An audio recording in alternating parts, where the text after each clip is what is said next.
তেসরা নভেম্বর সোমবার সকালে খাগড়াছড়ি সদর উপজেলার শ্রী শ্রী লক্ষ্মীনারায়ণ মন্দির প্রাঙ্গণে বিনামূল্যে চক্ষু সেবা, ঔষধ ও চশমা বিতরণ কর্মসূচি অনুষ্ঠিত হয়েছে।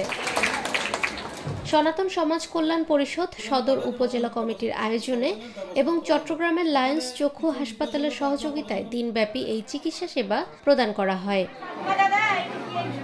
অনুষ্ঠানে প্রধান অতিথি হিসেবে উপস্থিত ছিলেন খাগড়াছড়ি পৌরসভার প্রশাসক ও জেলা প্রশাসকের কার্যালয়ের স্থানীয় সরকার উপপরিচালক নাজমুন আরা সুলতানা। বিশেষ অতিথি হিসেবে উপস্থিত ছিলেন সনাতন সমাজ কল্যাণ পরিষদ কেন্দ্রীয় কমিটির আহ্বায়ক ইঞ্জিনিয়ার নির্মল দাস, সদস্য সচিব অশোক মজুমদার সহ আরো অনেকে। সমাজ কল্যাণ পরিষদের পক্ষ থেকে যেসব রোগীরা ওখানে অপারেশনের জন্য যাবেন, সিলেক্টেড হবেন, আমরা সনাতন সমাজ কল্যাণ পরিষদের পক্ষ থেকে তাদের আসা যাওয়ার যে গাড়ি ভাড়া, সেটা আমার সামান্য ক্ষুদ্রতর হলেও আমরা অংশগ্রহণ করতে চাই। সেই গাড়ি ভাড়াগুলো সনাতন সমাজ কল্যাণ পরিষদের পক্ষ থেকে আমরা দেব। ৩ শতাধিক রোগীকে বিনামূল্যে চক্ষু পরীক্ষা, প্রয়োজনীয় ঔষধ ও চশমা প্রদান করা হয়। পাশাপাশি রক্তের গ্রুপ ও ডায়াবেটিক্স পরীক্ষা করা হয়।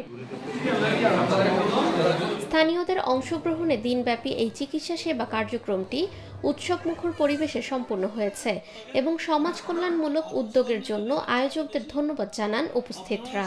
বাংলাদেশের মধ্যে আমাদের হাসপাতাল নিরপেক্ষ, সত্য প্রকাশে আপোষহীন।